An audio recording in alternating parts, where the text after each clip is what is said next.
참소하다라는 단어를 들어보신 적 있습니까? 참소하다, 좀 익숙치 않은 단어일 텐데요. 제가 단어의 뜻을 한번 보여드릴 테니까 이런 일을 많이 하는 사람이 누군지, 혹시 주변에 있는지 한번 떠올려 보시기 바랍니다. 참소하다, 남을 헐뜯어서 죄가 있는 것처럼 꾸며 윗사람에게 고하여 바치다. 주변에 그런 분 있으십니까? 네, 없는 게 좋겠죠. 네, 주로 사탄이 하는 일들이 이렇습니다. 그러니까 분명 죄가 없는데도, 죄인이 아닌데도 누군가가 자꾸 헐뜯는 겁니다. 얼마나 억울하고 분이 나겠습니까? 그런 사람 하나만 옆에 있어도 얼마나 삶이 피곤하고 또 기운 빠지겠습니까?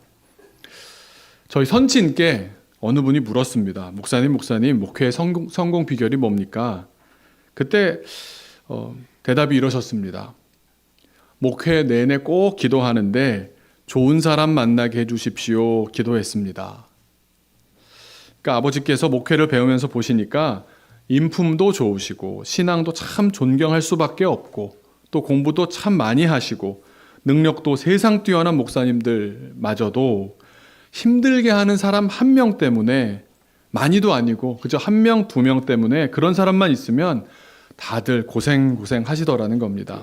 그래서 하나님, 저는 사람 잘못 만났다가는 아무것도 못할 위인입니다.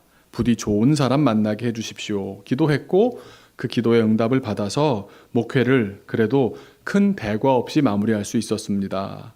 그렇게 말씀하시던 것 기억이 납니다. 저도 주변에서 친구들이 다 목사 아닙니까? 말씀 많이 듣지 않습니까? 그러면 주변에서 참소하는 사람들이 얼마나 많은지 모릅니다. 허무맹랑하고 사실도 아닌 얘기인데도 그런 얘기를 또 자꾸 자기가 없는 말을 만들어서 이렇게 하는 얘기를 듣다 보면 어떻게 되는지 아십니까? 목사들은 그래도 착하게 살려는 사람들이지 않습니까? 기본적으로는 아닌 사람도 많을 수 있겠지만, 그러다 보면 어떻게 되냐면, 그래, 내가 그렇지 뭐, 내가 그런 느낌을 줄 수 있었겠네, 하긴 내가 짓게 뭘 할 수 있다고, 그러면서 그만 자책으로 넘어갑니다. 분명 인정할 일은 아닌데도 자책하게 되면 어떻게 되는지 아십니까? 잘 해왔던 일을 할 때도 자신감이 떨어지고 실수하고, 그래서 자존감까지 흔들리면서 휘청휘청, 권투에서 쓰러지기 일보 직전의 상태를 뭐라고 합니까? 그로기 상태라 그러죠. 그로기 상태가 됩니다. 참소한다는 게 분명 없는 일로 말을 만들어서 헐뜯고 꾸며서 악랄하게 고소하는 건데 얼마나 무서운지 모릅니다. 사람들이요, 휙휙 나가 떨어집니다. 오늘 본문 로마서 8장은 본문 전부가 그렇기도 하지만 특별히 시작과 끝에서 이 참소를 당해 흔들리곤 하는 우리들에게 주시는 확신의 말씀입니다. 1절을 보시면 시작이 어떻게 됩니까? 결코 정죄함이 없다, 이렇게 말씀드립니다. 8장 전체에 결코 정죄함이 없다. 그러니까 그 얘기는 다시 말하면 누군가 옆에서 계속 정죄하고 있는 겁니다. 이 말을 생각해 보건대 뭐라고 참소했을까요? 너 율법도 안 지켰어? 너 그럼 죄인이야. 네가 무슨 의인이야? 저기요, 이 사람이요, 이런 죄를 지었다니까요. 여러분, 이런 인간 진짜 상종 못할 인간입니다. 참소당하는 겁니다. 제가 이거를 이렇게 극화식으로 해서 이렇게 설교를 위해서 이렇게 준비하다 보니까 예수님 재판받으실 때가 딱 떠올랐습니다. 사람들이 그러는 거 아닙니까? 자기 입으로 유대인의 왕이랍디다, 하나님을 모욕했습니다, 제가 분명 들었어요, 안식일법을 어겼다니까요. 이런 사람은 죽어 마땅합니다. 사람들의 참소 때문에 예수님은 죽임 당하셨던 것 아닙니까? 우리가 살아가면서도 이런 참소하는 사람, 참소하는 일 당할 수 있습니다. 그래서 말씀하시는 겁니다. 그리스도 예수 안에 있으니, 다른 것에 영향받을 게 아니라 그리스도 예수 안에 있으니 결단코 너희들은 정죄받을 일이 없다, 확언하시는 겁니다. 그러니 누가 뭐라 하든 성경을 통해 분명히 말씀하시는 주님의 약속을 꽉 붙잡으시길 바랍니다. 옆에 분에게 이걸 모르실 것 같으니까, 참 모르게 생겼잖아요, 그죠? 잘 모를 것 같이 생긴 분 아닙니까, 옆에? 이렇게 한번 알려주시면 좋겠습니다. 결코 정죄함이 없답니다. 지금 잘하고 계십니다. 네. 그리고 또 마지막 절도 그렇습니다. 마지막 절을 가보시면 뭐라고 말씀하시냐면 하나님의 사랑에서 끊을 수가 없습니다. 말씀합니다. 뭐라고 또 참소했기에 이런 말씀하셨을까요? 한번 또 생각해 보면, 야, 네가 한 행동을 내가 아는데 너 같은 걸 어떻게 하나님 사랑하시냐? 하나님도 사랑 가려면서 해야지. 하나님도 정의 하나님인데 너 같은 걸 사랑하면 하나님도 아니지.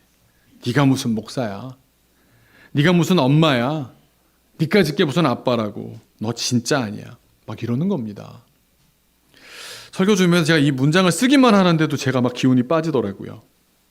주변에서 이렇게 참소하면, 그걸 계속 들으면 그 말이 자꾸 떠오릅니다. 그 사람하고 대화가 끝났는데도 그 말이 계속 맴돌고요. 자기 심리적으로 자기를 흔들어 놓습니다. 그리고 나중에는 스스로도 내가 진짜 그런 거 아닌가? 내가 나를 스스로 사랑받을 자격이 없는 사람이라고 생각하게 됩니다. 그래서 말씀하시는 겁니다. 아니라고. 37절, 38절, 39절에 말씀해 주시는 겁니다. 넉넉히 이길 수 있어. 그런 것에 신경 쓰지 마. 그런 것들로 너가 흔들리지 않아. 넉넉히 이길 수 있는데 이기는 조건은 딱 한 가지를 말씀하시는 게 뭐냐면 너희를 사랑하시는 분이 있잖아. 그리고 이어지는 말이 뭡니까? 확신 가운데 말씀하시는 겁니다. 39절을 먼저 보여주시면 좋겠습니다. 하나님의 사랑에서 우리를 끊어낼 수가 없는데 막 일일이 열거를 하면서 그걸로는 절대 끊어지지 않는다는 겁니다. 그런 걸로 끊어질 것이 아니다라는 겁니다. 내가 확신하노니, 우리 38절부터 볼까요? 사망이나 누가 죽음을 갖고 위협하면 얼마나 흔들흔들 하겠습니까? 살려준다 그러면 또 생명이나 얼마나 흔들거리겠습니까? 천사가 와서 얘기한다 그러면 흔들리지 않겠습니까? 힘 있는 자가, 권세자들이 와서 흔들어대면 안 흔들리겠습니까? 현재 일이나 지금 당장 내 앞에 벌어지고 있는 일 때문에 힘들지 않겠습니까? 미래에 있는 일로, 또 능력으로, 높은 사람이 낮은 일로, 깊은 걸로, 다른 어떤 이 세상에 있는 피조물로도 그 어떤 것이 우리를 흔들어도 우리 주 예수 그리스도 안에 있는, 그리스도 예수 안에 있는 하나님의 사랑에선 절대 끊을 수가 없다. 그래서 한 번 더 옆에 있는 분에게 이렇게 인사하시기 바랍니다. 절대 안 끊긴답니다. 오늘 본문 8장의 배경은 이런 겁니다. 방금 8장의 처음과 끝을 읽으셨던 것처럼 우리가 자꾸 참소를 당합니다. 누가 참소합니까? 율법이 참소합니다. 예수를 믿고 나니까 오히려 참소를 당합니다. 율법을 보니까 내가 죄 지었네? 그러니까 율법이 저한테 말하는 거 아니에요. 너 죄 지었어. 너 죄인이라니까. 하나님 잘 믿으라고 주신 율법이 오히려 우리를 죽이는 그런 형국이 되어버렸습니다. 그래서 왜 그렇게 되었고 우리가 어떻게 헤어나와야 하는지를 차근차근 설명하시는 겁니다. 그래서 오늘 말씀을 들으실 때 또 우리가 8장을 몇 주 더 할 것 같은데 로마서 8장을 읽으실 때 머릿속에 이 결론을 꼭 새겨놓고 보셔야 합니다. 결론이 딱 두 가지입니다. 우리가 지금 나눴던 것처럼. 첫 번째, 제 아무리 율법이라 해도 우리를 절대 정죄할 수 없다. 두 번째, 하나님의 사랑과 우리는 그 무엇으로도 끊어지지 않는다. 이 두 가지를 갖고 가셔야 됩니다. 그래서 먼저 본문을 우리 인간의 관점으로 다시 생각해 봤습니다. 우리 버전으로 한번 만들어 봤습니다. 우리는, 여기 계신 모든 분들은 세상에 태어나 자라는 가운데 각각 다 다르지만 각자 어떤 계기로 말미암아 교회를 다니게 되어서 여기까지 오셨습니다. 교회를 다니다 보니까 필연적으로 율법이라는 게 있다는 걸 알게 됩니다. 신앙생활 하겠다고 마음 먹고서 교회를 나왔더니 율법이란 게 있는 겁니다. 율법이 담긴 계명, 지켜야 할 계명, 제일 먼저 만나는 계명이 뭡니까? 십계명 아니겠습니까? 십계명. 그래서 어릴 적에 십계명을 구구단 이렇게 붙여놓는 걸 옆에다 붙여놓기도 하고요. 또 어른들 성경책에도 보시면 맨 앞 혹은 맨 뒤에 2페이지짜리 십계명 보셨을 겁니다. 교회 다니는데 계명 10개 정도는 내가 확실히 지키리라 생각하면서 십계명 어기지 않고 그리스도인답게 산다 생각합니다. 그런데 로마서 7장에 십계명을 한번 언급한 적이 있었습니다. 기억나시는지 모르겠는데 탐심을 딱 집어서 말씀하십니다. 겉으로 드러난 행동만이 아니라 도둑질은 안 할 수 있는데 탐심까지 문제 삼는다고? 이러니까 조금 흔들거리는 겁니다. 탐하는 마음만 품어도 율법을 어긴 거라면 십계명 제대로 지킬 수 있겠습니까? 또 세세하게 살펴보니까 계명이 10개가 아니라 못 잡아도 365개는 됩니다. 갈수록 태산입니다. 그럼에도 신앙생활 하겠다는 사람들이면 이 율법, 이 계명들 앞에서 안 지키겠다거나 교회 못 다니겠다거나 하지는 못합니다. 그러니 교회 다니면서 그래도 성경 공부도 하고 새벽 기도도 나와서 계명을 배우고 또 지켜보려고 노력합니다. 잘하는 일일까요? 잘하는 일입니다. 네, 놀라지 마시고 잘하는 일입니다. 어쨌든 그 부담을 갖고 있는 것 아닙니까? 잘 지켜보고 싶은 마음인 것은 틀림없습니다. 그런데 그 잘하려는 마음으로 했는데 문제가 발생합니다. 어떻게 된 영문인지 계명을 지키려고 하면 할수록 잘 지켜지지는 않고 도리어 부작용이 생깁니다. 어떤 부작용이 생기겠습니까? 사람이 이중적인 사람이 됩니다. 잘 지키지는 못하는데 오래도록 붙잡고 있다 보면 교회에서 집사도 되고 권사도 되고 선배도 되고 장로도 목사도 되다 보니까 실상 지키지는 못하면서도 다른 사람들 보기 민망해서 겉으로는 잘 지키고 사는 척하는 기술이 늘어납니다.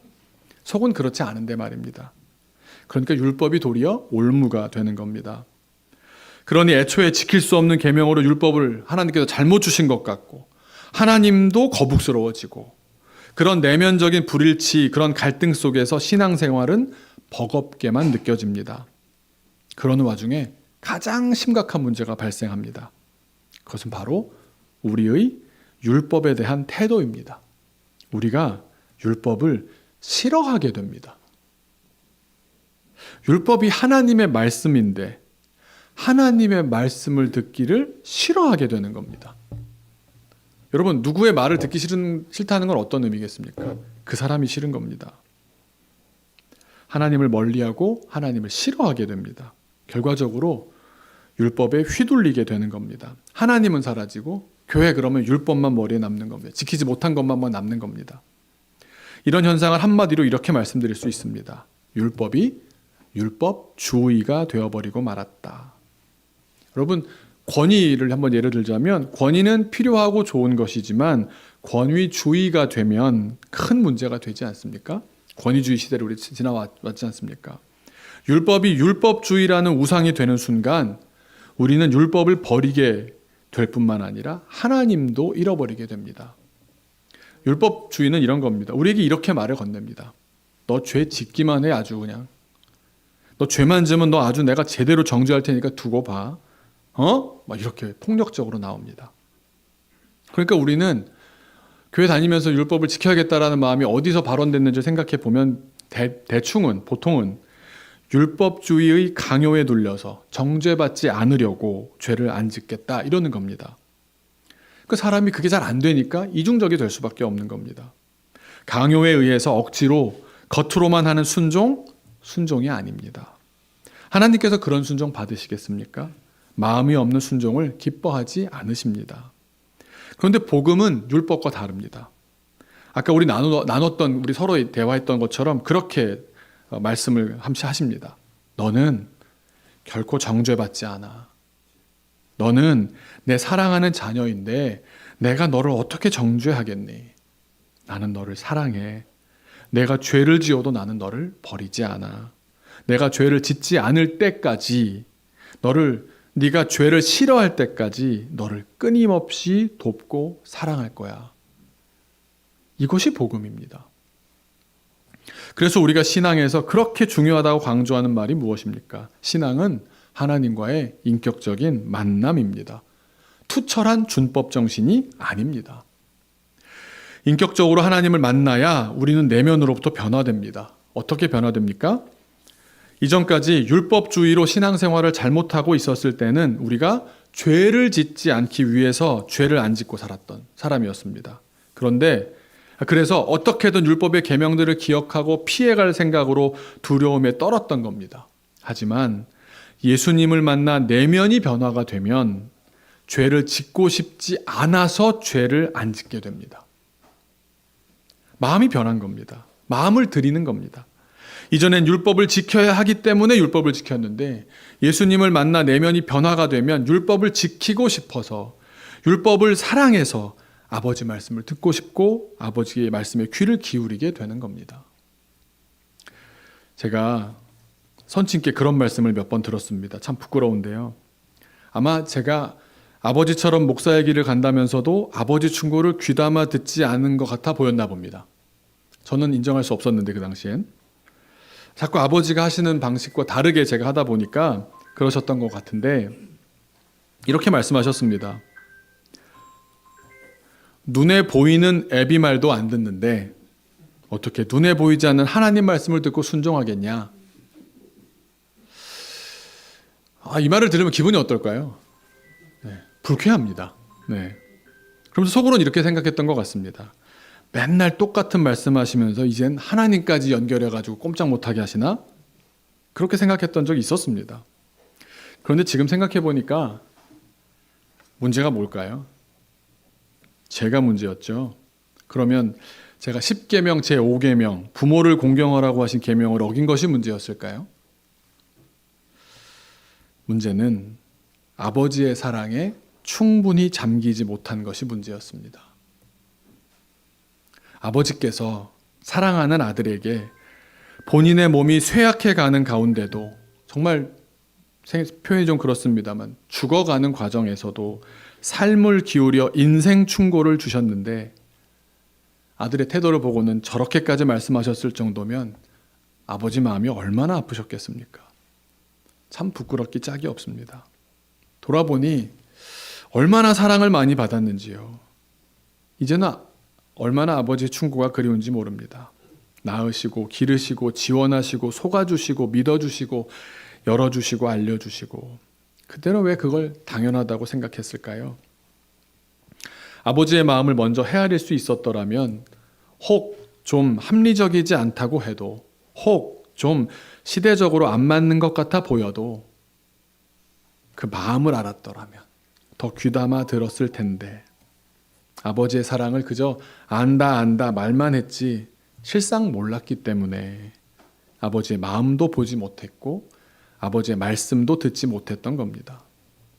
여러분, 어떻게 우리의 눈이 떠질까요?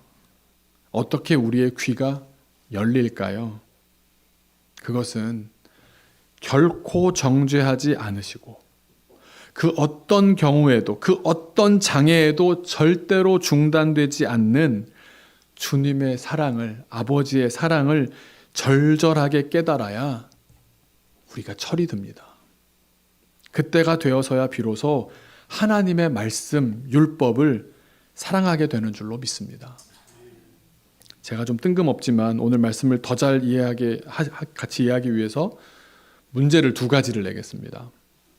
정답은 바로 말씀하시면 안 되고 2문제가 끝난 다음에 말씀해 주시기 바랍니다. 자, 첫 번째 문제입니다.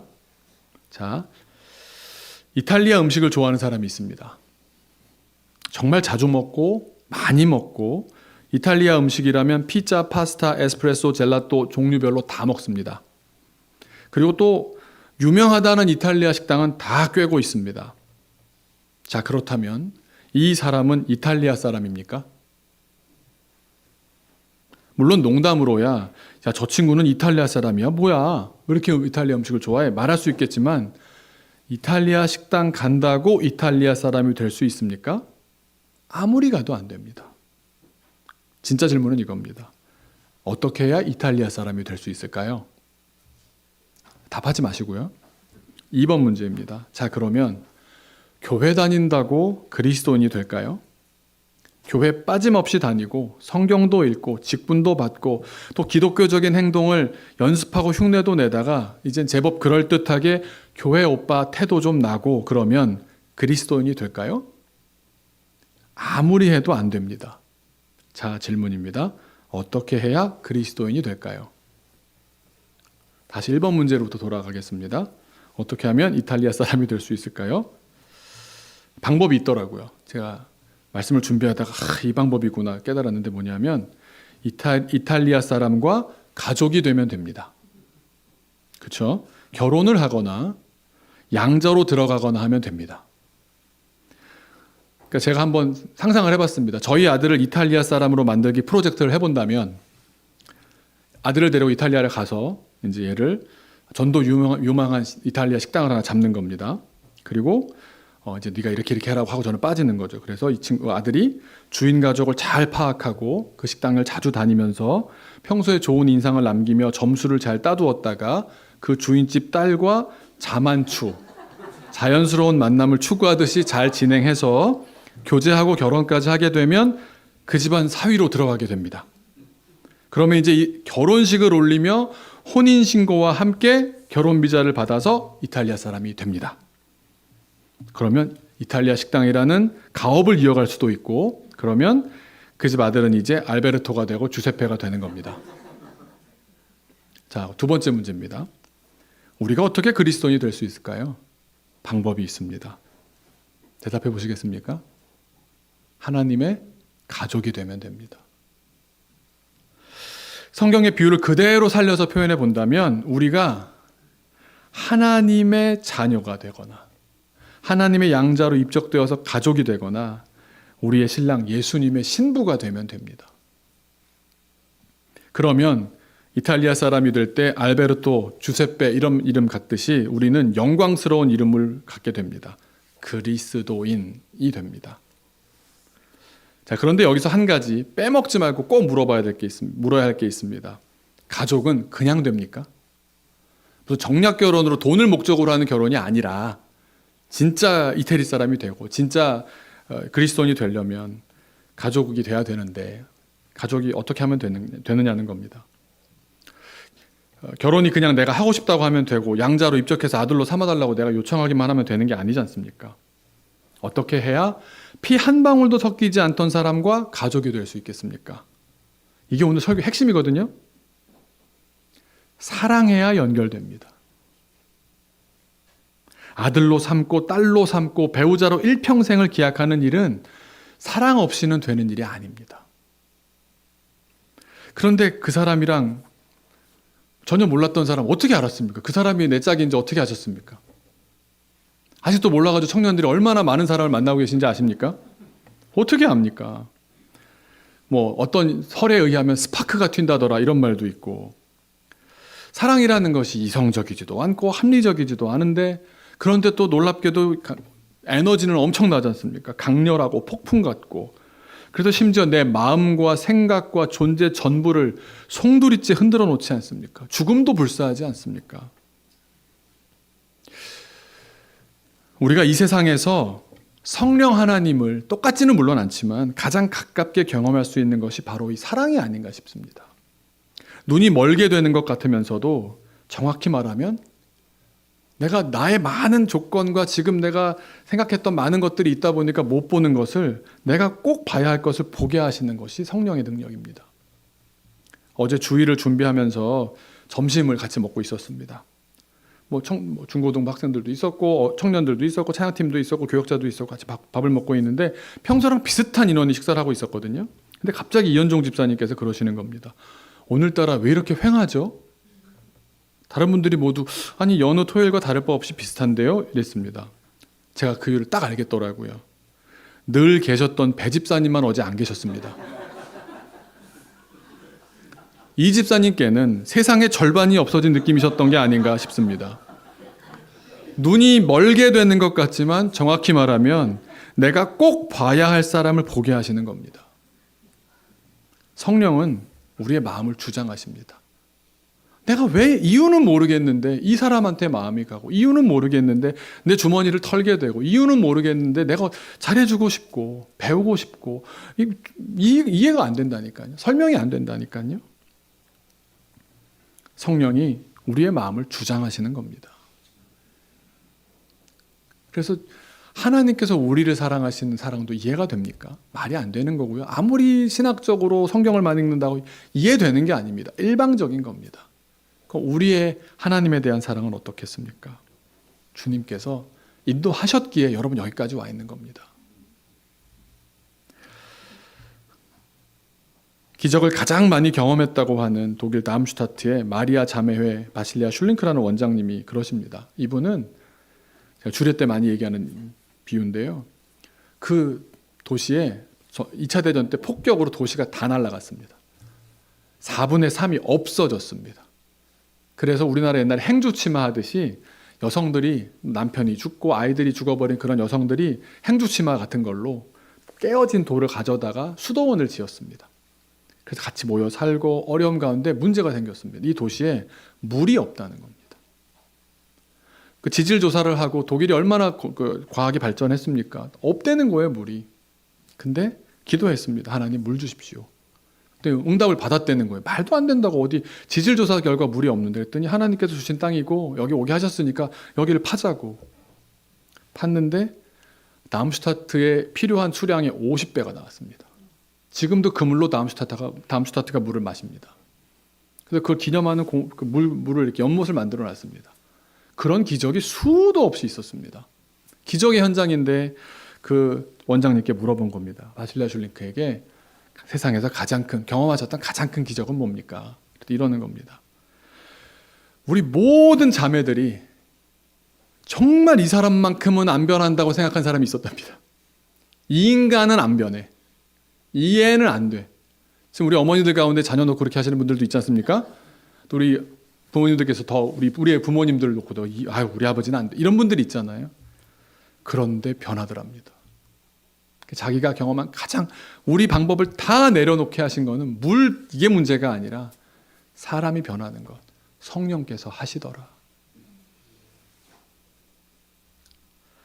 우리가 주님과의 관계를 맺는 것, 우리 잘해서 될 수 있는 게 아닙니다.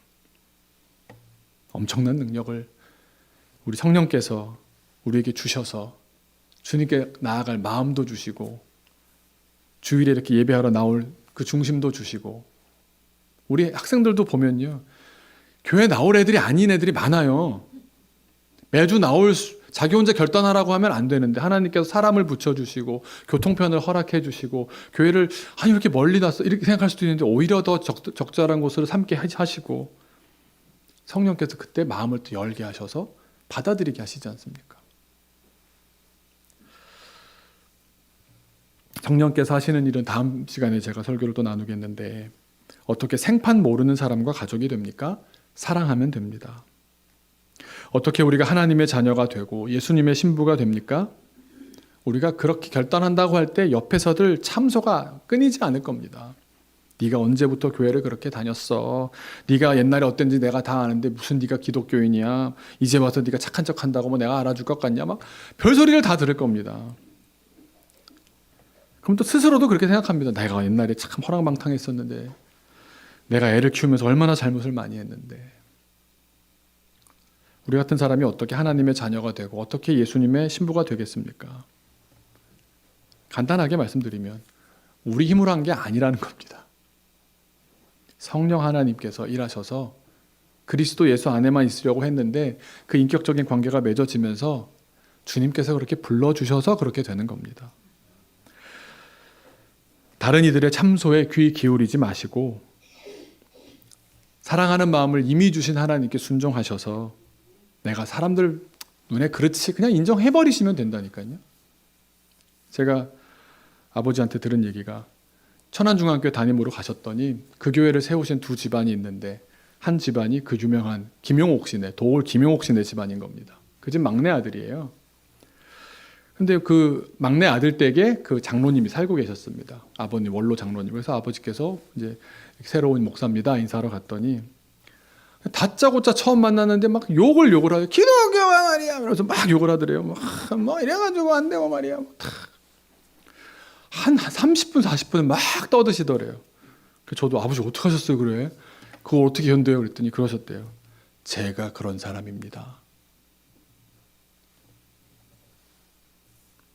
우리가 잘나서 되는 게 아니지 않습니까? 우리가 훌륭한 사람이어서 교회를 대표할 수 있겠습니까? 교계를 이끌 수가 있겠습니까? 내 자녀를 믿음으로 인도할 수가 있겠습니까? 아니지 않습니까? 그들이 다 참소하고 그들이 다 손가락질하고 인정하는 겁니다. 뭐 내가 그럴 수밖에 없는 사람인데 지금 나는 이렇게 선택했다고. 지금 나는 주님의 길 가려고 난 마음 먹었다고. 그러니 그 길 가겠다고. 참 과거에 내가 그렇게 부족하게 잘못 살았다고. 그것도 사실인데 이제 내가 이렇게 산다고 생각하는 거를 좀 지지해 달라고. 언제까지 그렇게 살다가 죽겠냐고. 우리가 붙잡아야 될 것은 한 가지밖에 없습니다. 어떻게 예수님의 신부가 되고 하나님의 자녀가 됩니까? 성령 하나님께서 먼저 우리를 사랑하셨기 때문이고, 그러니 이제 우리는 결코 정죄하지 않으시고 절대로 중단하지 않으시며 사랑하시는 그 사랑을 붙들어야 될 줄로 믿습니다. 그럴 때 우리가 넉넉히 이기는 줄로 믿습니다. 우리 잠깐 같이 기도하겠습니다. 우리 안에는 참 상처도 많고요. 낮은 자존감 때문에 고생이기도 하고, 우리가 우리를 보면 율법을 하나하나 대입해 보면 뭐 어기고 있는 게 수백 수천 가지일 겁니다. 그걸 잘했다고 말하는 게 아니고요. 그런 부족함을 인정하는 것이 중요합니다. 주님, 저는 율법을 다 지키기에도 부족한 사람입니다. 그런데 그런 나를 주님께서, 수많은 옆에 사람들은 나를 참소하는데 주님만큼은 너를 사랑한다고, 내가 기다릴게, 그래도 작년보다 올해가 낫다, 너 30대 때보다 지금 40대 때 죄가 훨씬 줄었어, 나이가 들수록 더 나를 신뢰하는구나. 주님은 그렇게 희망의 눈으로, 긍정적인 눈빛으로 우리를 바라보실 겁니다. 그 주님 사랑 덕분에 우리가 여기까지 나와 있지만 앞으로도 주님께 기도하는 겁니다. 주님, 그 사랑에 기대어 앞으로의 인생도 살아가게 하여 주옵소서. 주님의 사랑은 나를 정죄하지 않으시고, 주님의 사랑은 중단되지 않을 것이고, 주님의 사랑은 세상 어떤 것들이 우리를 공격해 와도 끊어지지 않을 것임을 믿습니다. 그 사랑 붙들고 넉넉히 이기게 하여 주옵소서. 잠깐 기도하겠습니다.